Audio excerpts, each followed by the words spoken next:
Friends, welcome back. तो friends, अभी की न्यूज़ है, तालिबान में आपस में गोलीबारी की खबर। मुल्ला बरादर को हक्कानी के आतंकियों ने मारी गोली। अरे वाह। तो चलो फ्रेंड्स, वीडियो शुरू करते हैं और पता करते हैं डिटेल्स। पर उससे पहले अगर आप चैनल पर नए हो और आपने अभी तक सब्सक्राइब नहीं किया तो जल्दी से पहले सब्सक्राइब के बटन और बेल आइकन को क्लिक कर लो ताकि आपको हमारे सारे न्यू वीडियोस के नोटिफिकेशन मिल जाए जैसे हम अपलोड करें। अगर आपको वीडियो पसंद आता है प्लीज लाइक एंड शेयर। चलिए शुरू करते हैं।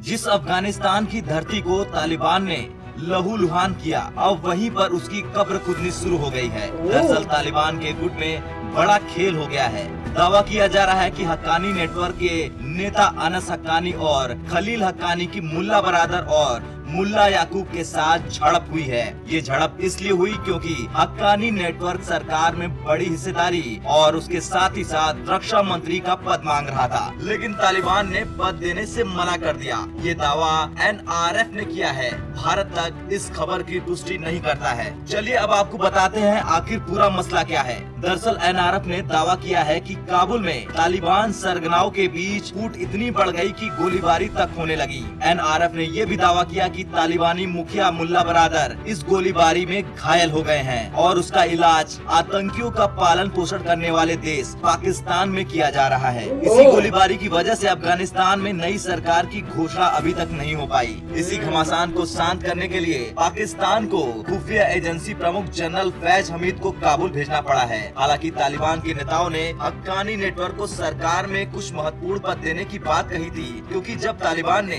काबुल पर कब्जा किया तो अनस हक्कानी को राजधानी की सुरक्षा का प्रभार भी सौंपा गया था। इस फैसले से मुल्ला याकूब काफी नाराज था। याकूब ने उसी दौरान गुस्से में कहा कि दोहा में विलासिता का जीवन जीने वाले नेता जमीन पर लड़ने में शामिल लोगों पर शर्तें नहीं थोप सकते हैं। यानी कि साफ है, सत्ता हासिल करने के बाद भी तालिबान के सामने चुनौतियों का अंबार है। कई कबीलों के सरदार ने अभी से ही तालिबान के खिलाफ मोर्चा खोल दिया है। अलग अलग कबीलों के सरदारों में कुछ तालिबान के खिलाफ बगावत का बिगुल भी फूंक चुके हैं और कुछ तैयारी में हैं। तालिबान ने अफगानिस्तान पर पूरी तरह कब्जा करने का दावा किया है। न्यूज एजेंसी रॉयटर्स ने तालिबान के सूत्रों के हवाले से बताया था कि तालिबान ने अब पंजशीर पर भी नियंत्रण हासिल कर लिया है। यहाँ अब तक तालिबान विरोधी गुट का कब्जा था। हालांकि इस दावे को पूर्व उपराष्ट्रपति अमरुल्लाह सालेह ने खारिज कर दिया। उन्होंने कहा कि लड़ाई जारी है और जारी रहेगी। मैं अपनी मिट्टी के साथ हूँ और इसकी गरिमा की रक्षा कर रहा हूँ। वहीं पंजशीर से जुड़े एक ट्विटर अकाउंट में कहा गया था, पाकिस्तानी, रूस और चीन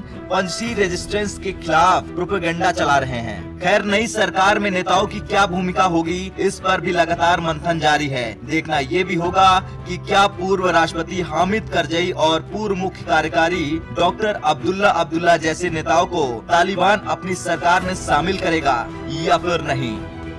ब्यूरो रिपोर्ट, भारत तक। तो फ्रेंड्स, न्यूज़ तो बड़ी कमाल की है। अब टाइम ही बताएगा कि वाकई में इतनी फूट पड़ जाए कि तालिबान को इवेंचुअली हाथ धोना पड़े और कहे कि भाई हमसे तो गवर्नमेंट बनती नहीं, जो मुझे लगता नहीं पॉसिबल होगा। किसी ना किसी तरह उन्होंने बना ही लेंगे गवर्नमेंट। पर देख लो, वही है जैसे बोल रहे थे कि एक बारी देखना होगा कि किसको क्या मिलना है, क्या है, तब जो है प्रॉब्लम्स क्रिएट होंगी, क्योंकि सबका जो है होगा कि भैया हमें ये मिले, हमें वो मिले, और जब वो नहीं मिलेंगी तो सब उनको प्रॉब्लम आएगी। सबको पावर ज्यादा चाहिए, तो वही हो रहा है। प्रॉब्लम शुरू हो रही है कि किसी को कुछ चाहिए, किसी को कुछ चाहिए। तालिबान मना कर रहा है उनको, और जहां मना कर रहे हैं उनसे लड़ाइयां हो रही हैं, तो प्रॉब्लम्स क्रिएट हो रही हैं। तो देख के काफी वो लग रहा था, पर दुख हुआ कि जैसे वो बोल रहे हैं कि पंजशीर में तो वो कह रहे हैं कि कब्जा ही हो गया है, उन्हें डिक्लेयर ही कर दिया है कि हमने जीत लिया है। पर वहां से वो फिर न्यूज में ये भी बताया कि पाकिस्तान, चाइना, इन सब की मिली भगत लग रही है कि इस टाइप से प्रोपोगेंडा करके दिखाएं कि भाई हार गए हैं। पर दुख की बात है अगर हार गए, क्योंकि एक रेजिस्टेंस है जो थोड़ी सी होप दे रहा है कि वहां पे शायद चीजें ठीक हो जाएं। पर दुख की बात यह है कि और कोई उनको सपोर्ट नहीं कर रहा, कोई कंट्री और उनको सपोर्ट नहीं कर रही, और बीच में उन फंसे पड़े हैं। तो कहाँ से वो कितनी देर तक लड़ाई लड़ेंगे अगर कोई और हेल्प ही ना मिले उन्हें। तो आई जस्ट होप कि कुछ ऐसा चमत्कार हो जाए और उनको कहीं से हेल्प मिले और इवेंचुअली न्यूज़ ऐसी आए, जो मुझे लग नहीं रहा कि भाई उन्होंने तालिबान को पीछे जो है धकेड़ दिया है। पर ये सुन के थोड़ा लग रहा था कि अच्छा, पहले तो बोले थे ना, ये यही कह रहे थे मेरे ख्याल से इंडिया को कि भैया हम तुमको गवर्नमेंट बना के दिखाएंगे कि कैसे चलती है। तो मैं वही सोच रही थी जब ये बोल रहे थे कि ऐसे चलती है, गोलियां मार मुर के, कहीं पे भी कोई लॉ एंड ऑर्डर ही नहीं है, दादागिरी टाइप से तुम कर रहे हो सब कुछ। तो देख के काफी बुरा लग रहा है। वही है, देखिए ट्राइबल लीडर्स हैं वो आपस में ज्वाइन होकर तालिबान बना है। उन्होंने ट्राइबल लीडर से अपनी कर रखी है पूरी नेगोशिएशन। जब आर्मी थी तो आर्मी ने भी सरेंडर कर दिया ट्राइबल लीडर्स को। अब जो है आपस में लड़ाई हो रही है। ये भी एक रीज़न हो सकता है कि डिक्लेयर नहीं कर पा रहे अपनी गवर्नमेंट को। वो बात तो ठीक है कि पंजशीर में प्रॉब्लम आ रही है, मगर यहाँ पर इंटरनल भी प्रॉब्लम्स आ रही हैं। इतनी अगर फाइटिंग हो गई कि वो मिस्टर बिरादर जो हैं उनको भागना पड़ा पाकिस्तान कि अपनी जान बचाने के लिए, कि उनको चोटें लग गई, तो ये भी है। और काफ़ी सोर्सेज से और भी मैंने न्यूज़ पढ़ी थी जहाँ लिखा था कि पाकिस्तान की इन्वॉल्वमेंट है और चाइना भी अब कोशिश कर रहा है इन्वॉल्व करने की, कि वो अपने इन्वेस्टमेंट के हिसाब से वो कर रहा है कि जितना हो सके कुछ प्रोजेक्ट्स में ले लूँ, ये कर लूँ। तो वहाँ पर भी प्रॉब्लम है। उसके बाद जो है अब यहाँ पे ये नज़र आता है कि पंजशीर वाले हो सकता है थोड़े उनको प्रॉब्लम आ रही हो, क्योंकि उनकी वहाँ पे उन्होंने इंटरनेट कट कर दिया, फ़ोन कट कर दिया, इलेक्ट्रिसिटी कट कर दी, तो पूरी डार्कनेस में आ गए।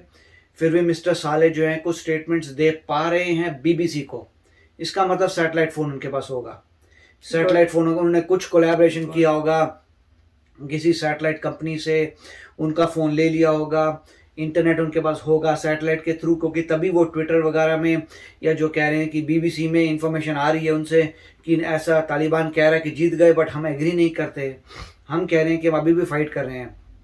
और ये भी कहा है कि हाँ सिचुएशन थोड़ी ख़राब है मगर हम अभी भी फाइट कर रहे हैं और मेरे को नहीं पकड़ा उन्होंने। तो वो तो अपनी स्टेटमेंट्स दे रहे हैं। वहाँ से क्लियर हो गया कि फाइटिंग चल रही है, मगर हाँ वो कह रहे हैं कुछ डिस्ट्रिक्ट्स गिर गई हैं और गोरिल्ला वॉरफेयर में लंबी लड़ाई होती है। ऐसा नहीं होता कि आपस में लड़ाई होके विक्टर हो जाए, ऐसा नहीं होता। वहाँ पे आएंगे, तालिबान कब्जा करेंगे, धीरे धीरे गोरिल्ला वॉरफेयर छुपे हुए हैं, ये धीरे धीरे तालिबान को मारेंगे। ऐसे करते करते करते तालिबान परेशान हो जाएंगे, तालिबान चले जाएंगे, क्योंकि यही है गोरिल्ला वॉरफेयर। इसमें कभी होता ही नहीं विनिंग। मतलब जो भी कह रहा है कि मैंने कब्जा कर लिया, वो कहीं भी बैठा होगा चाय की दुकान पे, 4 बंदे बैठे होंगे, गोलियां चलेंगी, सब खत्म। फिर उनमें आतंक होगा, कहाँ गए, कोई मिल नहीं रहा, क्यों नहीं रहा। यही तो ऐसे ही तो तालिबान ने भी डिफीट किया था पहले सोवियत यूनियन को, और यूएस को तो इसलिए नहीं किया था क्योंकि यूएस चला गया था। मगर गोरिल्ला वॉरफेयर यही है, छुप के बैठे रहो, जहाँ दिखे उड़ा दो, फिर छुप जाओ। तो वही होगा मेरे ख्याल से।